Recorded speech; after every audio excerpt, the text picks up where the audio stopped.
Les abris provisoires seront totalement éliminés d'ici 2029.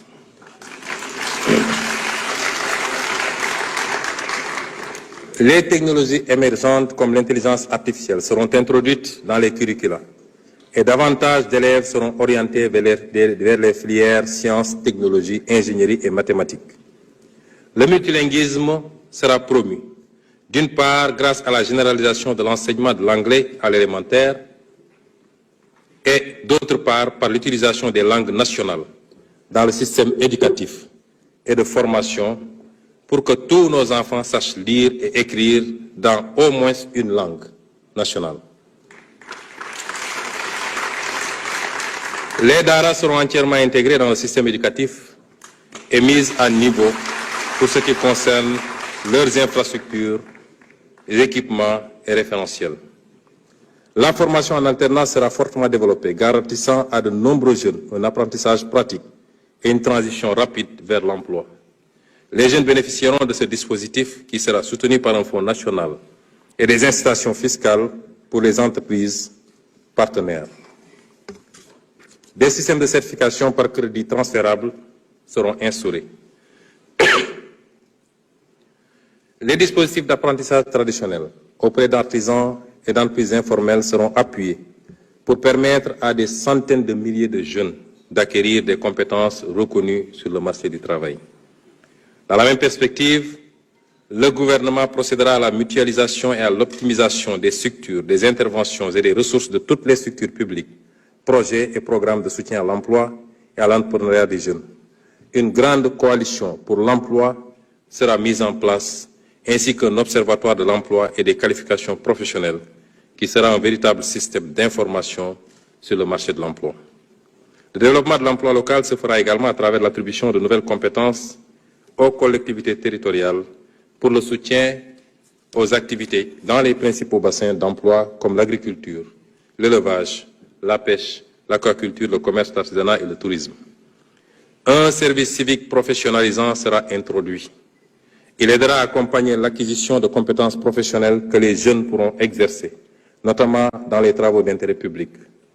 Concernant l'enseignement supérieur, la finalisation des chantiers de toutes les universités et établissements d'enseignement supérieur public, notamment Hassan Sek de Ziguinchor, Sine Saloum, El Hadj Ibrahima Niass, Amadou Makhtar Mbow, Gaston Berger de Saint-Louis et Ibader Thiam, permettra de répondre aux besoins croissants des étudiants et de stimuler la recherche appliquée. De nouvelles universités seront construites dans les régions qui n'en disposent pas, afin de rapprocher l'offre d'enseignement supérieur aux populations. Un rééquilibrage sera effectué pour orienter un plus grand nombre de bacheliers vers les filières scientifiques et techniques. Les filières de formation professionnelle supérieure seront développées dans tous les départements du pays qui bénéficieront tous d'un institut supérieur d'enseignement professionnel, ISEP, en alignant le référentiel de formation sur les besoins en compétences des pôles. Une politique de développement des stages pour tous les étudiants sera mise en œuvre. Pour garantir la soutenabilité financière de ce vaste chantier, un nouveau modèle économique éducatif sera mis en place reposant sur le partenariat public-privé, des financements basés sur la performance et l'autonomisation financière des établissements. Les bourses d'études incluront une composante de stage professionnel, tandis que les établissements seront encadrés et encouragés à générer des revenus à travers la valorisation de leurs expertises et la recherche appliquée. Un dialogue permanent et constructif avec les partenaires sociaux du système d'éducation et de formation permettra de bâtir un pacte de stabilité au sein de l'espace scolaire et universitaire. Dans le domaine de la santé, nous devons continuer d'offrir des soins de qualité accessibles à toutes les couches de la population avec des professionnels motivés. Nous insisterons sur l'amélioration de la gouvernance avec un accent particulier sur les ressources humaines, le financement, l'organisation et la gestion. À travers une approche multisectorielle, l'État renforcera la mise en œuvre de la stratégie de la santé dans toutes les politiques pour agir sur tous les déterminants de la santé. Dans toutes les régions, des unités de détection et de prise en charge précoce des maladies chroniques et des épidémies seront mises sur pied. De même que des services d'accueil, d'information et d'orientation fonctionnelle avec du personnel bien formé et qualifié. Les services d'accueil des urgences seront élargis et modernisés avec du personnel mieux motivé. Des financements innovants seront recherchés, y compris par le biais de la promotion de la culture de l'épargne pour la santé et la portabilité de l'assurance maladie.